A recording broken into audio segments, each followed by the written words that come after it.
Welcome to భావన talks and blogs. ఈరోజు నేను పర్ఫెక్ట్ దోశ బ్యాటర్, అది కూడా హోటల్ స్టైల్లోది చూపించబోతున్నాను. ముందుగా ఒక గిన్నె తీసుకొని ఒక గ్లాస్ మినపగుండ్లు వేసుకుంటున్నాను. అదే గ్లాస్తో 3 గ్లాసుల రేషన్ బియ్యాన్ని వేసుకుంటున్నాను. మీకు దోశ బియ్యం ఆర్ ఇడ్లీ బియ్యం అని దొరుకుతాయి, అవైనా వేసుకోవచ్చు. నేనైతే ఇక్కడ స్టోర్ బియ్యాన్ని వాడుతున్నాను.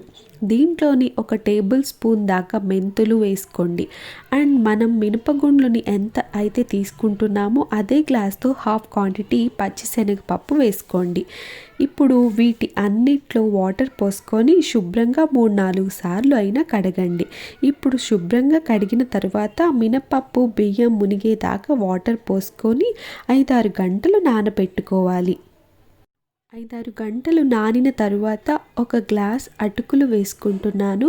మినపగుండ్లు ఎంతైతే తీసుకున్నానో సేమ్ అదే క్వాంటిటీలో అటుకులు తీసుకోవాలి. ఇప్పుడు బియ్యాన్ని మళ్ళీ ఒకసారి వాష్ చేసుకొని అటుకులు వేసుకొని 10 నిమిషాలు పక్కన పెట్టుకోవాలి. 10 నిమిషాల తరువాత గ్రైండర్ ఆర్ మిక్సీకి మొత్తం మిశ్రమాన్ని వేసుకొని మెత్తగా అయ్యే వరకు రుబ్బుకోవాలి. మెత్తగా మెదిగిన తరువాత ఒక గిన్నెలో వేసుకోండి. ఒక పెద్ద గిన్నెలో వేసుకుంటే పిండి ఫెర్మెంట్ అవ్వడానికి బాగుంటుంది.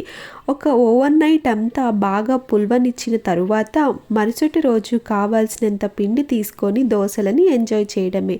మీకు ఈ వీడియో కనుక నచ్చినట్టయితే ప్లీజ్ లైక్ చేసి, షేర్ చేసి, సబ్స్క్రైబ్ చేసుకోండి. కామెంట్ చేయడం మర్చిపోకండి. Thanks for watching. See you in the next video.